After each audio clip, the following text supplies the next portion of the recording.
sehat ya. Jadi pada hari ini kita bertemu kembali dalam sesi terakhir menjelang ujian semester akhir. Jadi semoga Anda semua sudah mempersiapkan semuanya dan tetap semangat untuk menyongsong hari esok dengan lebih baik. Amin. Oke guys, apakah Anda sudah tahu materi pelajaran tentang badan usaha dalam perekonomian kita? Kalau belum, kalian harus tonton terus video ini. Oke guys, check it out.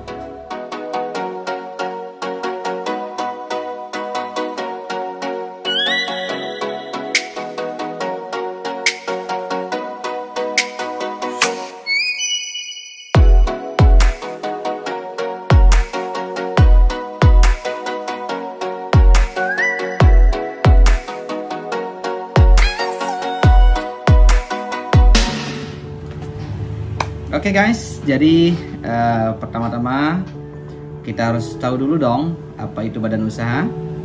Nah, badan usaha merupakan suatu organisasi atau entitas bisnis yang didirikan oleh satu atau beberapa orang untuk menghasilkan keuntungan atau yang kita kenal dengan istilah profit ya. Jadi di Indonesia badan usaha memiliki peran penting dalam perekonomian ya. Jadi badan usaha ini dapat dikelompokkan ke dalam beberapa jenis. Jadi yang pertama itu adalah perusahaan perseorangan. Jadi badan usaha ini dijalankan hanya oleh satu orang saja. Jadi di mana pemiliknya itu bertanggung jawab penuh terhadap kegiatan dan aktivitas perusahaan, termasuk hutangnya loh ya. Jadi itu adalah bentuk jenis badan usaha dalam bentuk perusahaan perseorangan. Nah, badan usaha yang kedua adalah bentuknya jenisnya adalah perusahaan persekutuan atau yang disebut sebagai Commanditaire Fellowship. Jadi di mana badan usaha ini dimiliki dan dijalankan oleh dua orang atau lebih. Para pemiliknya ini membagi tanggung jawab dan keuntungan perusahaan sesuai dengan perjanjian yang telah dibuat sebelumnya. Jadi nggak boleh ada dusta di antara kita ya guys. Jadi yang ketiga itu firma ya. Nah, firma ini adalah bentuk badan usaha yang dimiliki oleh dua orang atau lebih. Jadi firma tidak mempunyai modal saham dan kepemilikan sepenuhnya ditentukan oleh para pemiliknya sendiri ya. Jadi firma ini biasanya beroperasi dalam sektor usaha yang lebih kecil seperti jasa dan perdagangan. Nah, badan usaha ini itu dimiliki oleh dua atau lebih. Jadi orang-orang di sana itu bertanggung jawab secara bersama-sama tanpa dibatasi jumlahnya. Jadi tidak ada ketentuan jumlah berapa harus modal yang harus dikeluarkan ya. Jadi secara umum badan usaha ini dimiliki oleh dua jenis mitra. Yang pertama itu adalah yang disebut sebagai komanditer yang hanya menanamkan modalnya saja dan dia bertanggung jawab hanya terhadap modalnya saja ya. Dan yang kedua itu adalah komplementer. Jadi dia yang bertanggung jawab penuh ya, termasuk jika perusahaan mengalami kerugian. Jadi kekayaan pribadi ikut menjadi jaminan untuk melunasi hutang-hutang perusahaan. Wow, ngeri banget ya guys. Jadi wah itulah ngeri juga deh kalau bicara firma. Jadi yang berikutnya adalah yang keempat dan jenis perusahaan itu adalah perseroan terbatas. Nah kalian pasti kenal tuh istilah PT ya, PT atau yang sering kita sebut sebagai perusahaan terbatas. Nah, jadi pasti semua kita sering tuh melihat pelang-pelang yang ada di jalan raya kali ya. Nah PT ini memiliki hak hukum terpisah dari pemiliknya. Jadi PT ini memiliki beberapa jenis ya, ada yang disebut sebagai PT terbuka dan ada juga yang disebut sebagai PT tertutup. Nah, saham PT terbuka ini dapat diperjualbelikan di pasar modal dan siapapun bisa memiliki perusahaan ini serta dijual secara terbuka di bursa saham atau di pasar modal. Nah, berbeda halnya dengan PT tertutup yang sahamnya hanya dimiliki oleh sejumlah orang tertentu saja. Dan itu terbatas sifatnya. Jadi kita nggak bebas tuh kalau di PT tertutup itu ingin memiliki perusahaan A, B, C, nggak bisa. Jadi dia terbatas hanya beberapa orang saja. Biasanya ya kalangan kolega atau keluarga lah, ya kurang lebih begitu. Nah, berikutnya Anda pasti kita juga kenal tuh, bahkan di sekolah juga ada istilah badan usaha yang bentuknya juga koperasi. Jadi badan usaha ini dimiliki dan dijalankan oleh para anggotanya. Nah, jadi para anggota ini yang memiliki kepentingan bersama yang tujuannya itu adalah meningkatkan kesejahteraan anggotanya serta membantu meningkatkan perekonomian dan kehidupan sosial para anggota. Jadi stressing pointnya itu adalah kesejahteraan anggota. Jadi keputusannya itu juga berdasarkan keputusan-keputusan bersama ya, yang ada di dalam sebagai anggota koperasi tersebut. Nah, yang berikutnya adalah yang keenam tentang badan usaha milik negara. Jadi BUMN ini merupakan badan usaha yang dimiliki oleh negara atau pemerintah pusat ya. Jadi BUMN ini memiliki peran menjalankan tugas dan fungsi pemerintahan sekaligus memberikan kontribusi pada pembangunan nasional secara keseluruhan. Jadi ini skalanya nasional ya. Jadi sebagai contoh misalnya kalau di perbankan ya. Kalau di perbankan itu kan ada BNI misalnya, ada BRI, ada Bank Mandiri, itu di dunia perbankan. Nah, kalau di dunia usaha lainnya itu kita kenal istilah ada PLN itu kan, itu PLN, perusahaan penerbangan itu seperti apa itu Garuda Airlines ya, kemudian PT KAI kereta api dan lain sebagainya lah. Ya, ini bentuk contoh jenis badan usaha di dalam bentuk badan usaha milik negara.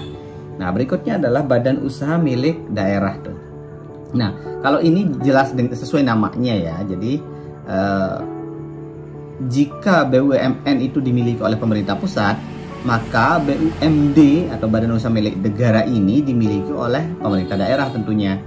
Jadi BUMD ini berperan dalam menjalankan tugas dan fungsi pemerintah dan memberikan kontribusi bagi pembangunan di tingkat daerah saja lah ya. Jadi itu dia guys ya. Oke, kita next guys ya. Jadi itu tadi adalah jenis-jenis badan usaha yang wajib Anda ketahui. Sebab kalau tidak, bagi Anda yang tidak cukup siap untuk membuat planning usaha, bisa salah langkah lah ya. Jadi siapa tahu aja salah satu dari Anda memiliki kesempatan dan peluang untuk menjadi wirausaha yang sukses nantinya. Semoga aja ya guys, kita doakan siapa tahu ada yang berbakat menjadi entrepreneur ya. Jadi next kita masuk kepada bagaimana badan usaha itu kemudian tumbuh menjadi bagian dari penyumbang yang cukup signifikan, jadi cukup besar bagi pertumbuhan dan keberlangsungan negara kita. Ya.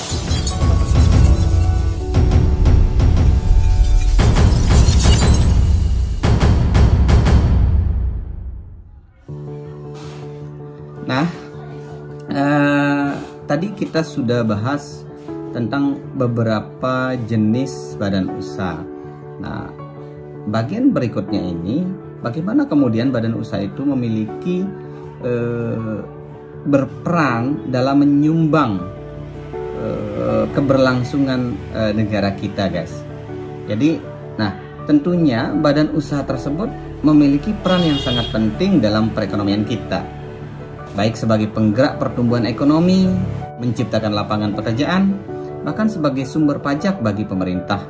Nah, tentunya Anda juga harus tahu dong bahwa setiap jenis badan usaha yang ada itu memiliki aturan dan regulasi yang berbeda dalam pembentukannya dan pengoperasiannya. Nah, maka setiap badan usaha itu perlu memperhatikan dan mematuhi aturan yang ada.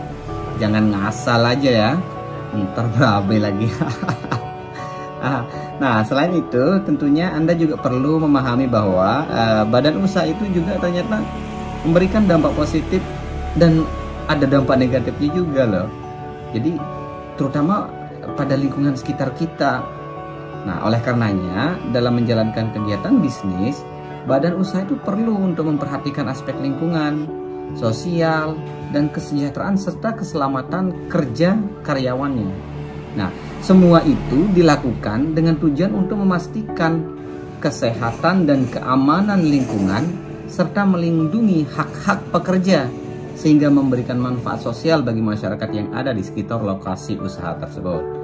Nah, selain itu, badan usaha juga memiliki tanggung jawab dalam menjalankan kegiatan bisnisnya secara etik ya, secara etis ya. Nah, etika bisnis ini terdiri atas nilai-nilai dan prinsip-prinsip yang harus dipegang sehingga dapat diterapkan dalam kegiatan bisnis. Sebagai contoh ya, jadi bisnis itu harus berintegritas ya. Bisnis itu harus dilakukan dengan cara yang jujur, harus berkeadilan, dan memiliki tanggung jawab sosial tentunya. Nah, hal tersebut penting dalam membangun reputasi dan kepercayaan konsumennya nanti.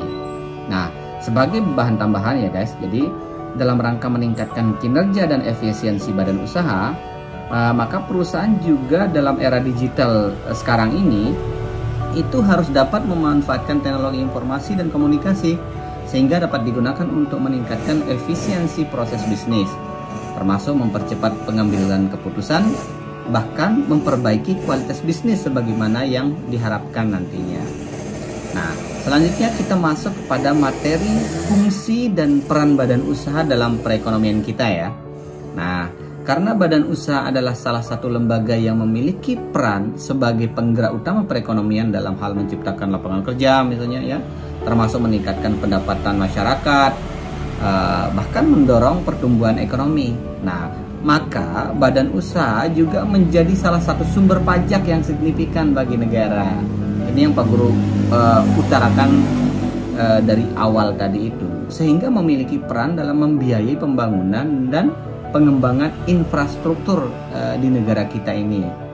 Selanjutnya, Anda sekarang harus tahu bahwa fungsi badan usaha dalam perekonomian Indonesia itu meliputi fungsi produksi ya, tentunya pasti Anda harus tahu, fungsi distribusi, dan termasuk adalah fungsi konsumsi. Nah, maksudnya adalah badan usaha produksi itu berfungsi untuk menghasilkan barang dan jasa, sedangkan mendistribusikan barang dan jasa tersebut adalah fungsi teknis agar produk yang telah dibuat dapat dipastikan sampai ke berbagai wilayah di Indonesia sehingga dapat dinikmati langsung oleh konsumen. Nah, selain itu, fungsi lainnya adalah menciptakan lapangan pekerjaan bagi masyarakat, meningkatkan kesejahteraan masyarakat, dan memberikan kontribusi terhadap pertumbuhan ekonomi di negara kita. Nah, selain fungsi di atas, badan usaha ini tentunya memiliki peran penting dalam perekonomian Indonesia. Apa saja peran badan usaha di dalam perekonomian negara kita? Simak terus.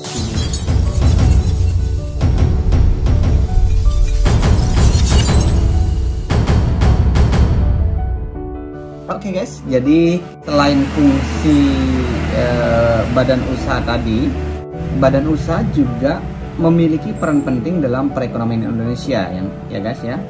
Jadi apa saja tuh bentuk peran badan usaha dalam perekonomian negara kita?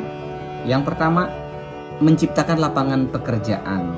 Jadi badan usaha memiliki peran penting dalam menciptakan lapangan kerja dan meningkatkan kesejahteraan masyarakat. Jadi dengan mempekerjakan tenaga kerja, badan usaha secara otomatis memberikan sumber penghasilan dan membantu meningkatkan taraf hidup masyarakatnya. Nah, yang kedua yaitu meningkatkan pertumbuhan ekonomi. Nah, dalam hal ini ya, badan usaha itu melakukan investasi, melakukan pengembangan produk dan jasa misalnya, dan bahkan membuka pasar baru untuk menghidupkan perekonomian di segala bidang itu. Sehingga setiap orang yang memiliki akses untuk bisa secara bersama-sama itu menumbuhkan perekonomian bagi semua yang ada di lingkungannya. Jadi mulai dari usaha grosiran hingga pedagang eceran di level terendah sekalipun. Jadi ini yang akan meningkatkan pertumbuhan ekonomi kita melalui investasi-investasi yang dilakukan oleh badan usaha yang besar-besar skalanya tadi. Jadi badan usaha di level bawah pun dapat menikmati perekonomian itu secara merata. Nah, selanjutnya yang ketiga adalah memberikan kontribusi pada pendapatan nasional. Jadi badan usaha itu memberikan kontribusi pada pendapatan nasional melalui pajaknya guys. Jadi selain pajak ada lagi nggak? Ada, melalui sumbangan sosial. Nah, sumbangan sosial ini sering kita kenal dengan istilah hibah ya misalnya ya. Jadi sebagai warga negara, badan usaha juga mempunyai tanggung jawab untuk membantu dalam rangka membangun negara melalui pajak dan sumbangan sosial dalam bentuk hibah dan lain-lain tadi. Nah, dan yang terakhir nih guys ya, atau yang keempat itu badan usaha dapat meningkatkan daya saing perusahaan. Jadi badan usaha juga memiliki fungsi untuk meningkatkan daya saing perusahaan. Nah, hal ini dilakukan dengan cara mengembangkan produk dan jasa baru, meningkatkan efisiensi produksi dan memperluas pasar di semua sektor ekonomi yang ada. Nah, jadi dari penjelasan di atas, jadi Pak Guru berharap semoga kalian dapat menyerap inti dari materi ini ya guys. Nah, sekarang tugas Anda adalah Anda harus membuat beberapa poin-poin penting dalam setiap penjelasan tadi ya. Jadi silakan Anda bisa kerjakan dalam buku latihan masing-masing dan dikumpulkan dengan menuliskan nama dan kelas kalian secara jelas. Jadi jangan sampai ada yang nggak mengerjakan ya guys. Jadi kasihan banget tuh, udah capek-capek nonton videonya nggak ada hasilnya. Setidaknya skrip catatan yang bisa kita tunjukkan bahwa kita serius untuk belajar. Oke, terima kasih guys. Sampai jumpa pada kelas selanjutnya. Assalamualaikum warahmatullahi wabarakatuh and bye bye. See you.